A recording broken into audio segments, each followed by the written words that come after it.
শিল্প কারখানা কেন্দ্রিক চাঁদাবাজি, ঝুট ব্যবসা, উন্নয়ন কাজের দরপত্র নিয়ন্ত্রণ, নৌপথ ও পরিবহন খাতের চাঁদাবাজি এবং অবৈধ বালু উত্তোলনের ক্ষেত্রে একক আধিপত্য গড়ে তোলার অভিযোগও রয়েছে তার বিরুদ্ধে।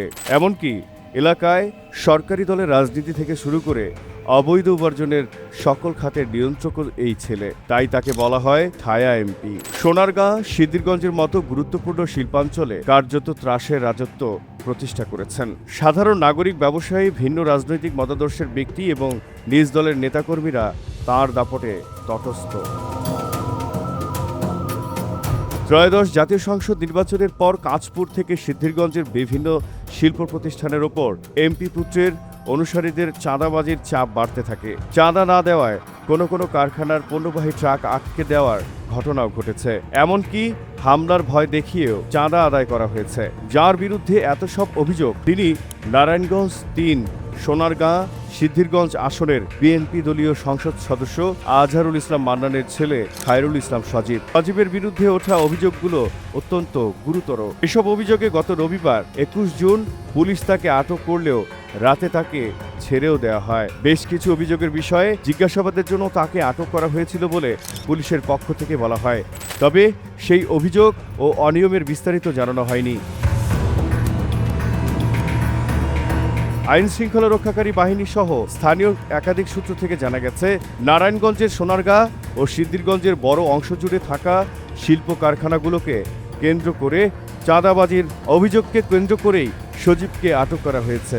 একাধিক বড় শিল্পের মালিকও একই অভিযোগের কথা জানিয়েছেন। সোনারগাঁ ও সিদ্ধিরগঞ্জের স্থানীয় বাসিন্দা, ব্যবসায়ী, শিল্প প্রতিষ্ঠান, সংশ্লিষ্ট ব্যক্তি এবং বিএনপির বিভিন্ন পর্যায়ের লোকজন এক বাক্যে এমপি পুত্রের প্রভাবলয়ের কথা জানিয়েছেন।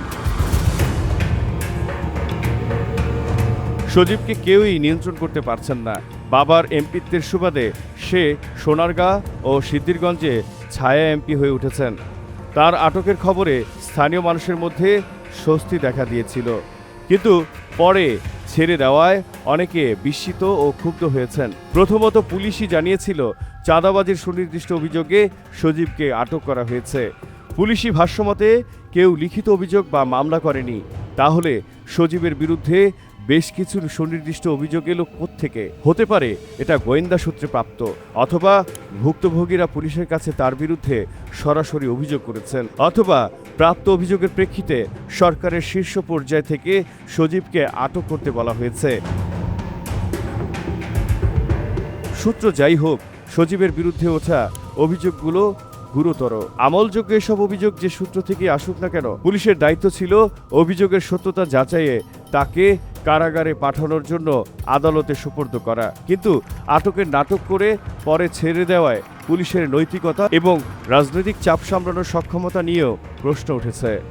এদিকে সজীবকে ছেড়ে দেওয়া নিয়ে ২২ জুন সোমবার সচিবালয়ে সাংবাদিকদের সঙ্গে আলাপকালে স্বরাষ্ট্রমন্ত্রী সালাউদ্দিন আহমেদ বলেন, ওই ব্যক্তির বিরুদ্ধে পুলিশের কাছে বিভিন্ন ধরনের অভিযোগ ছিল। এসব অভিযোগের বিষয়ে তথ্য উপাত্ত যাচাই এবং প্রয়োজনীয় জিজ্ঞাসাবাদের জন্য তাকে পুলিশ হেফাজতে নেওয়া হয়েছিল।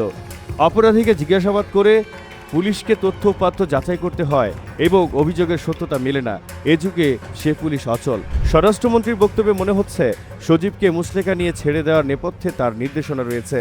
আইন শৃঙ্খলা পরিস্থিতির উন্নতি ও চাঁদাবাজি বন্ধ করতে হলে সরকার অবশ্যই আটকের নাটক বন্ধ করতে হবে। একই নাটক গত ৩রা মে মাসে কুমিল্লায় মঞ্চস্থ হয়েছে। কুমিল্লা আদর্শ সদর উপজেলা বিএনপির সভাপতি রেজাউল কায়ুমকে পরিবহনে চাঁদাবাজির অভিযোগে আটক করে পুলিশ। এরপর নানা নাটকীয়তা শেষে ওই দিন দিবাগত রাত ১২টার দিকে উপজেলা বিএনপির সাধারণ সম্পাদক সহ অন্য নেতাদের জিম্মায় তাকে ছেড়ে দেওয়া হয়। রাজনৈতিক তদবির অথবা এমপি আজহারুল ইসলাম মান্নানের মান সম্মান রক্ষা যে কারণেই হোক, তার পুত্র সজীবের এই আটক নাটকের শেষ দৃশ্য মুচলেকায় মুক্তির ঘটনায় সরকারের ভাবমূর্তি ক্ষুণ্ণ হয়েছে।